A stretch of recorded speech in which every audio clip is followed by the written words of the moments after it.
이제 함께 기도하심으로 4월 25일 목요일 매일 예배 시작하겠습니다. 기도합니다.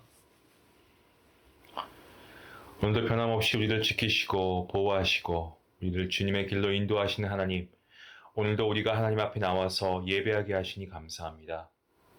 오늘도 우리가 정말 파스쿠니 아침을 기다리는 것보다도 우리의 영혼이 주님을 더 기다리고 우리가 주님의 말씀을 더 사모하며 나아가는 귀한 시간이 될 수 있기를 원합니다. 우리의 심령 가운데 하나님을 바라봅니다. 하나님을 소망합니다. 오늘 우리에게 말씀을 통하여서 한량없는 은혜 내리워 주시옵소서. 우리를 위하여 십자가 달리신 예수 그리스도의 보혈의 공로를 의지하며 이 시간 예배를 통하여 하나님께 나아가오니 주님, 우리 예배 가운데 하나님 임재하여 주시고 말씀 가운데 주시는 그 은혜가 우리의 삶을 변화시킬 수 있는 능력의 말씀이 되게 인도하여 주시옵소서. 우리 사랑하는 성도님들 가정마다 주님께서 부족함이 없게 하시고 때에 따라 도우시는 하나님의 은혜로 말미암아 어떠한 위기와 고난 가운데서도 승리케 하여 주시고 정말 날마다 모든 상황 가운데서 우리를 인도하시는 하나님을 의지하며 늘 감사와 기쁨으로 나아갈 수 있는 귀한 주님의 자녀되게 허락하여 주시옵소서. 아버지, 주님께서 사랑하는 교회를 우리에게 허락하시니 감사합니다. 많은 교회들 중에서도 우리가 정말 중앙교회에서 하나님의 말씀을 배우고 또 우리가 날마다 성장할 수 있도록 우리를 이끌어 주시니 감사합니다. 서로가 사랑하게 하시고 섬기게 하시고 또한 우리가 정말 믿음 안에서 든든히 서가는 교회가 될 수 있길 원합니다. 다음 세대를 준비하는 교회가 되게 하시고 이 땅을 복음으로 변화시키는데 귀하게 쓰임받는 우리 중앙교회가 될 수 있도록 하나님 함께하여 주시옵소서. 하나님께서 우리에게 주시는 귀한 소명들을 가지고 우리가 최선을 다해 섬길 수 있도록 도와주시고 하나하나 또 매일 매순간 하나님이 우리에게 주시는 그러한 은혜의 기회를 우리가 놓치지 않도록 하나님, 우리가 날마다 깨어있게 하시고 늘 말씀을 가까이 하는 우리의 삶이 되기를 간절히 원합니다. 아버지, 사랑하는 우리 중한 가족들 가운데 몸이 연약하고 또 질병 가운데 신음하고 고통하는 우리의 가족들이 있습니다. 하나님께서 굽어 살펴 주시옵소서. 아버지, 회복하는 자에게 주님께서 빠른 회복을 허락하여 주시옵시고 아버지, 무엇보다 그 마음과 생각을 주님께서 주관하셔서 항상 평안함과 주님의 은혜가 넘치게 허락하여 주시옵소서. 오늘도 하나님, 우리가 말씀을 듣기 전에 우리의 마음을 먼저 잘 기경할 수 있기 원합니다. 오늘도 말씀의 씨앗이 우리 안에 잘 뿌려지게 하시고 30배, 60배, 100배의 결실을 맺는 귀한 시간 될 수 있도록 인도하여 주시옵소서. 하나님께 모든 것을 맡기고 감사하오며 이 모든 말씀 예수님의 이름으로 기도하옵나이다. 아멘. 찬송가 94장 함께 하시겠습니다.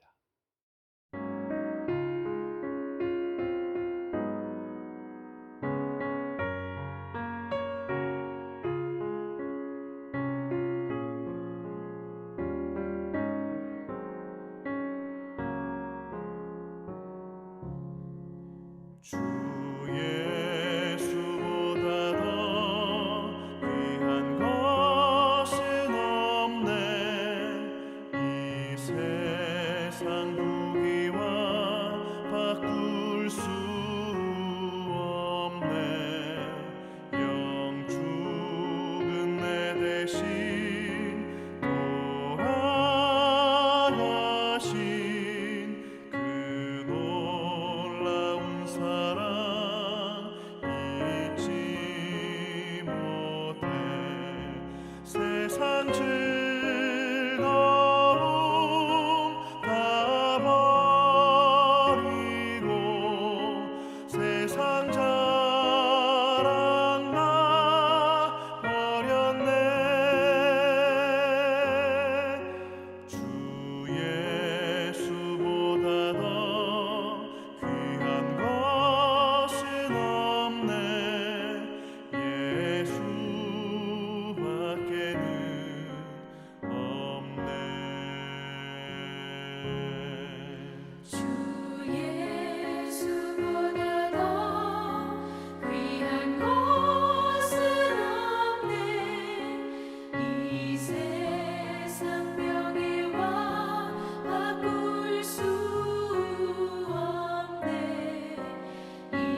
오늘 하나님께서 주시는 말씀은 열왕기상 9장 10절부터 28절까지 말씀입니다. 우리 함께 말씀을 읽도록 하겠습니다. 함께 봅니다. 솔로몬이 두 집, 곧 여호와의 성전과 왕궁을 20년 만에 건축하기를 마치고 갈릴리 땅의 성읍 20곳을 히람에게 주었으니 이는 두로왕 히람이 솔로몬에게 그 온갖 소원대로 백향목과 잣나무와 금을 제공하였습니다. 히람이 두로에서 와서 솔로몬이 자기에게 준 성읍들을 보고 눈에 들지 아니하여 이르기를 내 형제여 내게 준 이 성읍들이 이러한가 하고 이름하여 가불 땅이라 하였더니 그 이름이 오늘까지 있느니라. 히람이 금 120달란트를 왕에게 보내었더라. 솔로몬 왕이 역군을 일으킨 까닭은 이러하니 여호와의 성전과 자기 왕궁과 밀로와 예루살렘 성과 하솔과 무깃도와 게셀을 건축하려 하였습니다.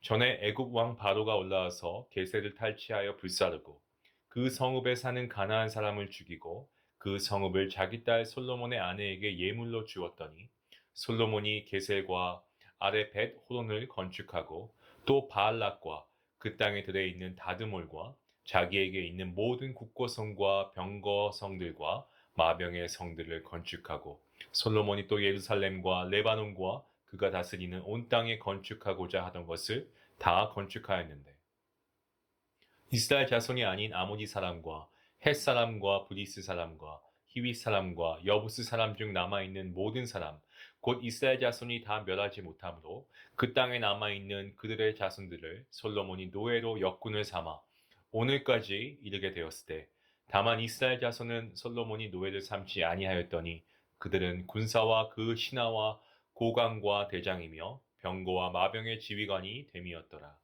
솔로몬에게 이를 감독하는 우두머리 550명이 있어 일하는 백성을 다스렸더라. 바로의 딸이 다윗성에서부터 올라와 솔로몬이 그를 위하여 건축한 궁에 이를 때에 솔로몬이 밀로를 건축하였더라. 솔로몬이 여호와를 위하여 쌓은 제단 위에 해마다 3번씩 번제와 감사의 제물을 드리고 또 여호와 앞에 있는 제단에 분향하니라. 이에 성전 짓는 일을 마치니라. 솔로몬 왕이 에돔 땅 홍해 물가에 엘록 근처 에시온 게벨에서 배들을 지은지라. 히람이 자기 종 곧 바다에 익숙한 사공들을 솔로몬의 종과 함께 그 배로 보내매 그들이 오빌에 이르러 거기서 금 420달란트를 얻고 솔로몬 왕에게로 가져왔더라. 아멘. 누구나가 삶을 살면서 한 번쯤은 성공을 꿈꿉니다. 요즘 MZ 세대들, 어린 친구들 보면은 무엇으로 성공을 하고 싶냐라고 했을 때 요즘은 아마 유튜브 방송을 하는 그러한 꿈을 가지고 있는 사람들이 굉장히 많아 보입니다. 각자가 좋아하는 것, 또 각자가 원하는 것을 가지고 정말 행복하게 일하면서 그리고 성공을 할 수 있다면 아마 그보다 더 행복한 삶은 없다라고 생각하겠죠. 누구나가 성공을 할 수 있는 것은 아닙니다. 하지만 성공을 한 사람도 그 성공이 영원한 것은 또한 아닙니다. 여러분 인생 가운데 성공이나 부흥을 경험한 적이 있으십니까? 여러분 한창 성공을 경험하고 있을 때 혹은 한창 부흥을 누리고 있을 때 아니면 한창 정말 최고조의 어떤 번성을 누리고 있을 때 여러분 사람이 과연 그 순간만큼은 잠깐 즐거울 수 있지만 사실 그럴 때 더욱 조심해야 합니다. 물론 오늘 본문에서 솔로몬 왕 때의 업적들이 소개되면서 이 솔로몬에게 무슨 문제가 있었음을 드러내고 있지는 않습니다. 하지만 우리는 이미 솔로몬의 말년이 어떠했는지를 알고 있기 때문에 오늘의 말씀을 통해서도 솔로몬의 업적들 속에서 하나님께서 주시는 그러한 교훈을 우리가 찾아볼 수 있습니다. 솔로몬, 그는 성전과 그리고 왕궁을요 20년 만에 건축을 완료했습니다. 그 얘기가 오늘 본문에 처음 등장하고 있는 말씀의 내용이죠. 10절 말씀에 나와 있습니다. 그리고 성전과 이 왕궁을 건축하는 데 있어서 백향목, 잣나무, 금 이런 것들을 솔로몬이 원하는 대로 제공해 준 두로왕 히람에게 그 대가로 이 살릴리 땅에 성읍 20곳을 히람에게 줍니다. 그 내용이 본문 11절 말씀에 기록되어 있죠. 자, 그런데 히람은 어떡합니까? 히람은 솔로몬이 준 성읍들에 감사하기는커녕 불평을 표시하고 있습니다. 그래서 그 땅을 가불 땅이라고 그렇게 호칭합니다. 가불, 이것은 히브리어로 보면 카불이라고 하는 단어인데요. 그 의미가 아무것도 아닌 가치가 없는 이러한 무의미한 이러한 뜻을 가지고 있습니다. 아마 농사를 짓거나 하기에 유용하지 못한 땅이 아니었을까라고 추측하고 있습니다. 본문 14절 말씀에 히람이 솔로몬에게 금 120달란트를 주었다라는 그러한 말씀이 기록되어 있습니다. 히람이 금 120달란트를 왕에게 보내었더라라는 말씀이 그것인데요. 세번역 성경은 이 구절을 이렇게 번역합니다. 사실 이 일이 있기 전에 히람이 솔로몬 왕에게 보낸 금액은 금 120달란트나 되었다라고 번역하고 있습니다. 이 번역을 통해 알 수 있는 것처럼 히람이 그동안 솔로몬에게 지원한 이 금의 수량을 말하고 있는 구절이 바로 이 구절인데요. 120달란트라고 하니까 쉽게 와닿지 않으실 겁니다. 한번 산수를 해보면 1달란트를 약 한 34kg, 35kg로 계산해 보면은 120달란트라고 하면은 대략 한 4100kg? 네. 이 정도 되는 엄청난 가치를 가지고 있습니다. 그러니까 1달란트에 34, 35kg니까 120달란트를 하면 4100여 킬로가 되는 거죠. 엄청난 가치입니다. 히람은 솔로몬에게 많은 지원을 아꼈습니다. 하지만 솔로몬이 히람에게 준 성읍들은 그야말로 아주 척박한 땅이었고 그렇게 좋은 땅이 아니었기 때문에 이 히람이 불평하고 있는 것입니다. 이러한 기록은 솔로몬이 다른 주변 국가들과 서서히 틈이 벌어지고 있음을 엿보게 하는 그러한 구절인데요. 그리고 하나님께서 이스라엘에게 준 땅을 이방 국가에도 주었다는 것도 하나님께서 주신 땅을 소홀하게 여기고 있는 모습, 우리가 여기서 볼 수 있습니다. 자, 솔로몬을 보시면 솔로몬은 지금 역군을 강제로 동원하고 있습니다. 그리고 그들을 데리고 어떻게 합니까? 여러 성읍들을 건축하게 하죠. 그 내용이 본문 15절부터 22절까지의 말씀에 상세하게 기록되어 있습니다. 역군으로 번역된 이 강제 노역군은요, 이스라엘 백성들이 아니고 가나안 땅에 원래 살고 있었던 족속들, 그들을 동원해서 노동을 시켰습니다. 그리고 이스라엘 자손은 중요한 직책을 맡게 했습니다. 자, 이렇게 성읍을 정비하고 건축한 데에는 이유가 있습니다. 그 이유는 주변의 국가들로부터 이스라엘을 방어하기 위한 준비로 보여지는데요. 하나님의 성전과 왕궁을 건축하는 것부터 시작해서 예루살렘의 북쪽에 세워진 성체인 이 밀로와 그리고 갈릴리 호수의 북쪽에 위치한 성읍으로 이 북쪽의 방어를 위한 하솔, 이곳을 비롯해서 무깃도와 이 게셀 등의 요새를 건축했습니다. 게셀은 애굽 왕인 바로가 침략했던 성읍입니다. 그런데 솔로몬의 아내로 준 이 애굽의 바로의 딸을 위해서 다시 솔로몬에게 돌려준 성읍이 이 게셀입니다. 애굽과 정치적으로 친밀감을 유지하면서도 또 애굽을 경계하는 성읍들을 건축했고 그뿐만이 아니고 다른 지역들에도 요새를 건축한 일에 힘을 다했습니다. 주변 국가들을 경계하기 위함이고요. 또 주변 국가들을 방어하기 위한 그러한 일이었을 겁니다.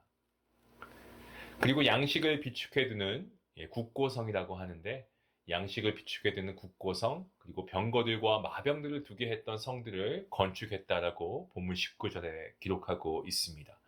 이스라엘 전 지역에 필요한 성읍을 정비하고 건축했습니다. 자, 이러한 여러 가지 사실들에 대한 기록들을 우리가 볼 때에 솔로몬 시대는 어땠을까요? 매우 그야말로 태평성대를 이룬 그러한 시대였다라고 볼 수 있습니다. 국력도 아주 강력한 국력을 가지고 있었다라는 것을 우리가 충분히 알 수가 있습니다. 그런가 하면 본문 26절과 27절, 28절까지의 말씀을 보시면 이 홍해 바닷가에 배들을 만들고 히람이 보낸 익숙하고 그리고 아주 능숙한 이 뱃사람들을 고용해서 오비를 오가면서 무역을 통해 금 420달란트를 얻었다라고 그렇게 기록하고 있습니다. 420달란트는요, 이 또한 엄청난 양입니다. 대략 한 13톤에 달하는 엄청난 양이죠. 자, 오빌이라고 하는 곳이 어디인지는 명확하지는 않습니다. 하지만 이 금이 많은 생산지였던 것으로 그렇게 보여지고 있습니다. 어떤 학자는 인도의 한 도시가 아닌가 그렇게 생각도 하는데요. 또 어떤 학자들은 북아프리카가 맞다. 혹은 뭐 아라비아 지역이 맞다. 이렇게 보는 다른 견해가 있습니다. 자, 아무튼 솔로몬은 해상 무역을 시도했고요. 그리고 그것을 통해서요, 많은 부를 축적하게 되었습니다. 솔로몬 시대, 그 어느 시대보다 정말 풍요롭고 아주 강력하고 그런 태평한 시대를 누렸다라는 사실, 우리가 오늘 본문 말씀을 통해서도 알게 됩니다. 자, 그래도 오늘 말씀을 보니까 솔로몬은 해마다 3번씩 이 번제와 감사의 제물을 드렸고요. 그리고 하나님 앞에 분향했습니다. 그 내용이 본문 25절 말씀에 기록되어 있는 말씀입니다. 매년 3번씩 번제를 드렸다라는 것은 아마도 3대 절기인 6월절을 포함한 무교절, 그 다음에 칠칠절, 칠칠절이라고 하면은 맥주절하고 오순절이죠. 그리고 초막절, 이 장막절과 수장절을 지켰다는 것으로 보여집니다. 본문 25절 말씀을 보시면 이에 성전 짓는 일을 마치니라라고 그렇게 25절이 마무리하고 있죠. 이 말씀은 성전에서 절기와 제사가 온전하게 드려져서 성전의 임무가 잘 이루어지고 있다는 것을 의미하는 표현입니다. 엄청난 부와 그야말로 막강한 군사력을 비롯한 이 국력, 이런 것 등을 가지게 되었습니다만, 그럼에도 솔로몬은 하나님 앞에서 오늘 보시는 것처럼 절기와 제사를 드리고 하나님 앞에 정말 신실하게 서려고 했다는 것을 우리가 엿볼 수 있습니다. 이렇게 엄청난 부를 그리고 막강한 국력을 가지는 것보다 더 중요한 것은 하나님을 향한 온전한 순종과 믿음이라는 사실을 솔로몬은 계속해서 그의 일생 동안 기억했어야 했습니다. 하지만 솔로몬은 시간이 흐르면서 점차 하나님을 향한 믿음이 더욱더 소홀해지게 되었고요.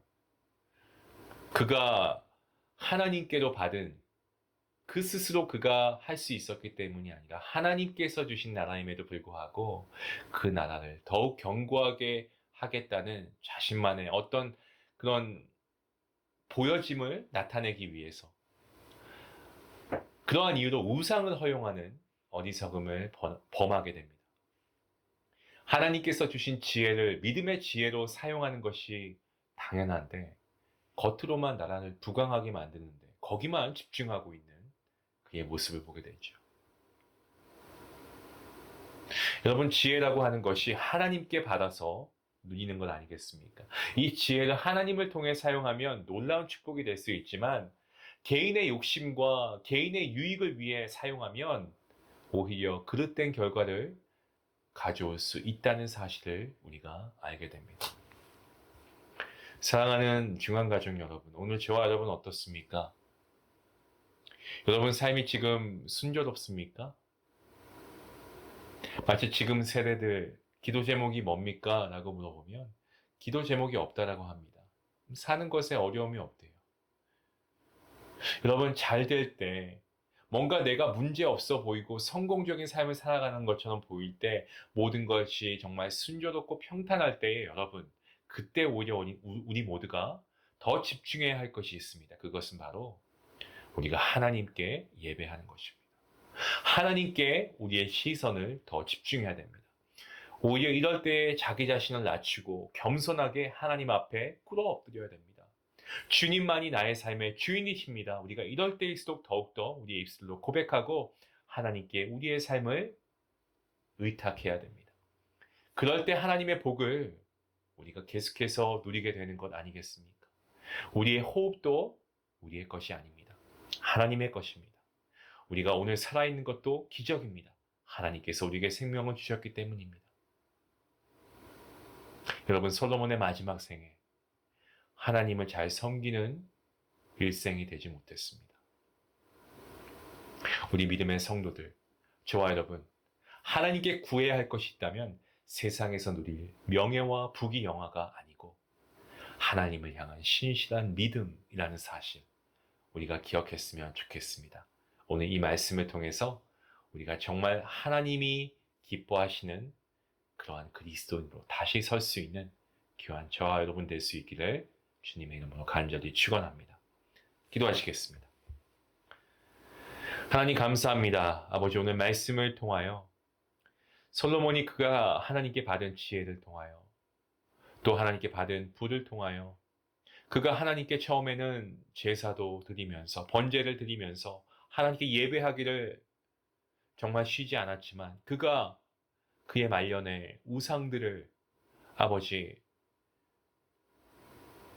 이스라엘에 들여오면서 정말 유일하신 하나님을 배제하고 그의 말년에 그의 믿음이 무너져 내린 것을 우리가 보게 됩니다. 그로 인해 그의 인생은 정말 유종의 미를 거둘 수는 없었습니다. 하나님, 오늘 말씀을 통하여서 우리가 받은 것 역시 모든 것이 하나님의 것임에 우리가 지금 기도할 제목이 없다라고 한다면 그것이 오히려 우리의 자만을 나타내고 있는 증거가 될 수 있음을 믿으며 이 시간 하나님께 머리 숙여 기도하며 겸손하게 오늘도 우리의 삶을 이끌어 주시는 주님을 의지하며 신뢰하며 나아갈 수 있도록 인도해 주시옵소서. 그리고 우리의 삶이 평탄하다라고 생각할 때에 더욱더 하나님 앞에 겸손하게 나아와서 하나님께 예배할 수 있는 귀한 주님의 자녀 되게 허락하여 주시옵소서. 오늘도 귀한 말씀으로 함께 하신 주님께 감사하오며 이 모든 말씀 예수님의 이름으로 기도하옵나이다. 아멘.